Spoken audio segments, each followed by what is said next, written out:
My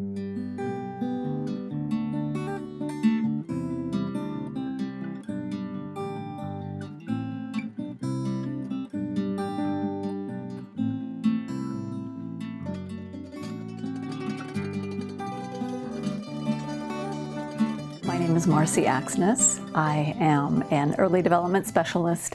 I am a parent coach, and I wrote the book, Parenting for Peace, Raising the Next Generation of Peacemakers. I work with parents, I don't work with children, because 99.9% of the time, there's not a problem with the child. It's a matter of how can we best support that child and nurture that child and nourish the environment that the child is in. And we as parents are the child's first environment. So the work I do has to do with that. One of the most fruitful questions that we can ask ourselves as parents in the preconception period is, who am I? What are my values? What are my ideals? What do I feel my purpose is here on earth? What do I strive toward? What is that sun toward which I'm growing, like the heliotropic principle in a plant? You know, where am I turning my energies and my passions? And that really, when we're talking about creating a wavelength or a vibration that may attract a higher being to come and be conceived by us, that's where you're going to get a lot of bang for your buck. And also asking ourselves, why do I want a child? You know, what is my purpose in wanting a child? To share this wellspring of life and passion that I feel? You know, or is it for some other more, culturally programmed reason or conditioned reason? So that's all very, very rich ground to till when you want to create the most fertile and robust and vibrant habitat for a child to come in and grow within your life. There's something that I talk about in the book called the peaceful parenting conundrum, and that is these two opposing realities that sort of bump up against one another. One is that the world has changed so much, radically, even in just the past 50 years, especially with technology, and the speed of it has just zoomed forward. And yet, the second reality is that we as human beings, we have not changed much at all from when we were out on the savannah. So this poses a really big challenge for parents, especially today, in this media-saturated, device-saturated world. We want to give them everything possible in terms of an environment, a habitat, a surround, as we call it in the therapy business, within which they can become all of who they are, and not a lot of who they're not. And that's a real challenge in today's world, for sure.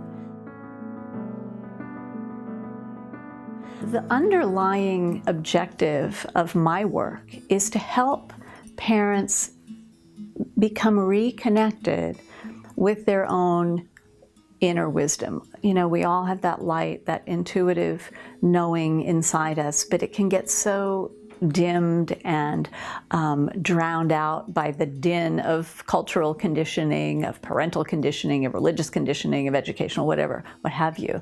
And so one of the best investments a parent can make in their well-being and their child's well-being is to have a presence practice, whether it's meditation, contemplative prayer, yoga, all of those things that let that din quiet and fall away, and let that still small voice that is within each of us, gather a little bit more volume. And then, of course, the more we listen to it, then the more volume it gathers. A lot of times I find when I work with parents, one of my roles is to give them permission to follow their own instinct, which in many cases is so counter to the cultural norm. But there are many, many, possibly even most of the status quo norms out there for how to raise a child and aren't necessarily good for kids. The deepest landmine for parents is their own childhood stuff, their own unresolved stuff that will come roiling up as their children typically tend to hit the age they were when there's stuff there. So, you know, a mother, when she's holding a baby in her arms, the baby she once was is right there too, with all of the unresolved hurts or losses or unmet needs, whatever. Same with the toddler or the preschooler or the teenager. When your toddler's having a tantrum, your inner toddler's right there too, probably screaming along, and it can get very noisy in there. And it can really get in the way of being effective, of being present to your child in what's going on. What gets inserted between you and your child is you, your own self. One of the best things that a parent can do, again, is to bring in that Empress principle of presence. Presence for their own self, presence for their own little girl or boy or teen girl or boy that they were, and really take them by the hand and say, I'm here with you, I hear you. The deepest need that really any child has, we say love, but love is a very abstract word. It's what does that look like? What does that feel like? Really, the deepest need of a child is to be truly seen and heard, understood and accepted. I mean, that really is love. That's love in action. And so the more we as a parent, living with our own inner children at all these different ages, can be present for them and let them know they're heard, I cannot tell you what a shift people can see in their parenting right there, because then that lets them be present for their child. I have a little tool that I use with parents, and it's called sleep talking. And I often invite parents to do that same kind of a process with their own inner child. The inner child is a very powerful and real, valid dynamic that happens for people. So I really invite parents to do that same level of presence that the sleep talking is, that I have them do with their children, with their own selves, and they will see a shift in their parenting. They'll see how much more tranquil they can be face to face with their own actual child. My ideal client hasn't conceived yet. My ideal client is somebody who says, I think I'd like to become a parent, but I want to do it in the most healthy, vibrant, fruitful way. Do I get many of those clients? No, I do not.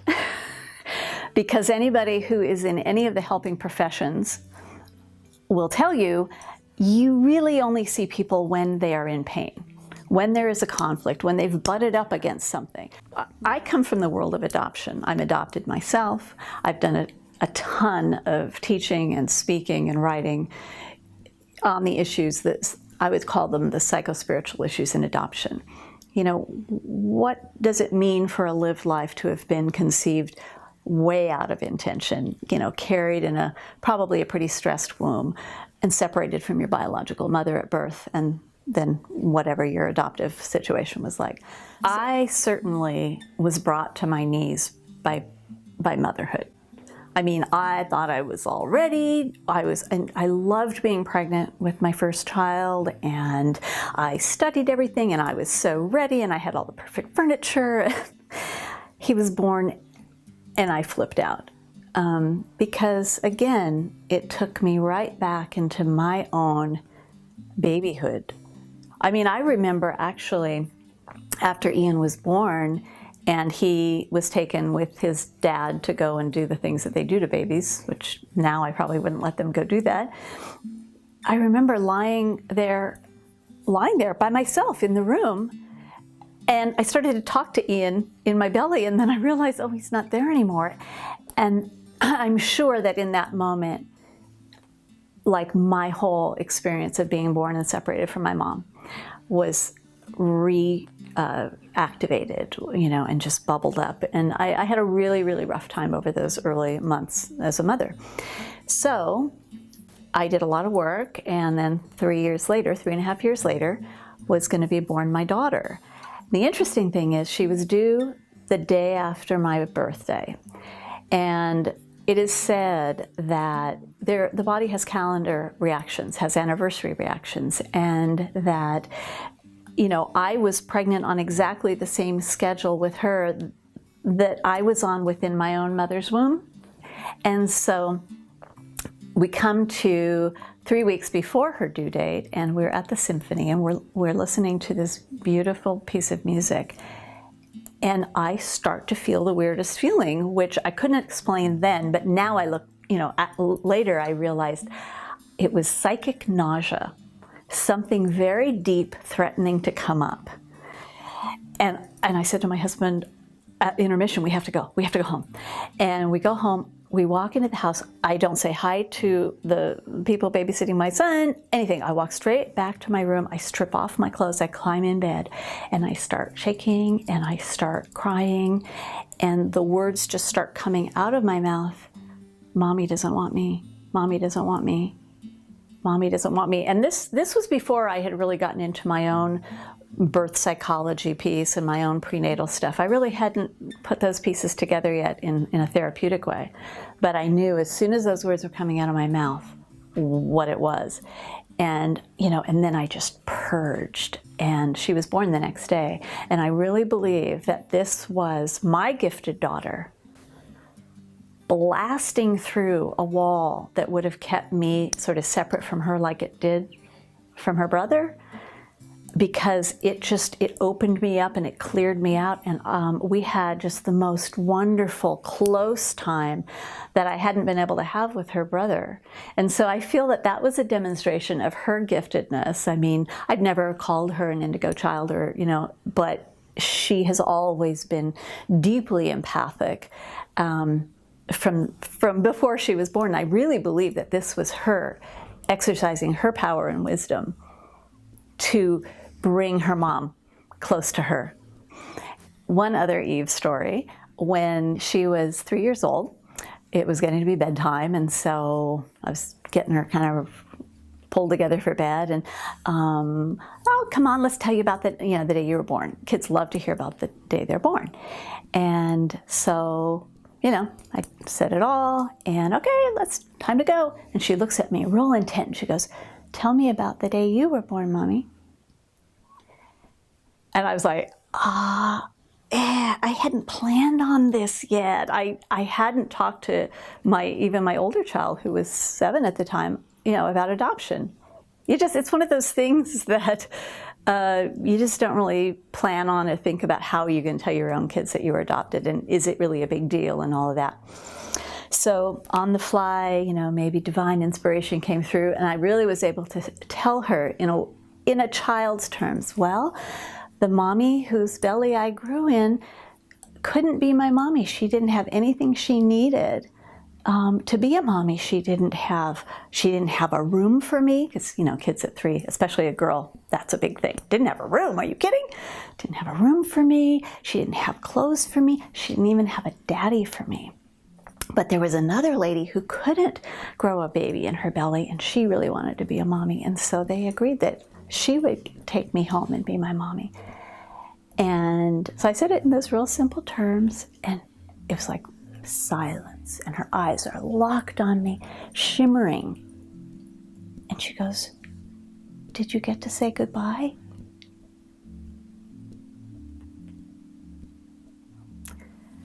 So that's the level of empathy that we're talking about in these higher vibration kids. And it's whatever we can do to keep that flame alive, that open heart and that empathy. That's really the key, is the empathy.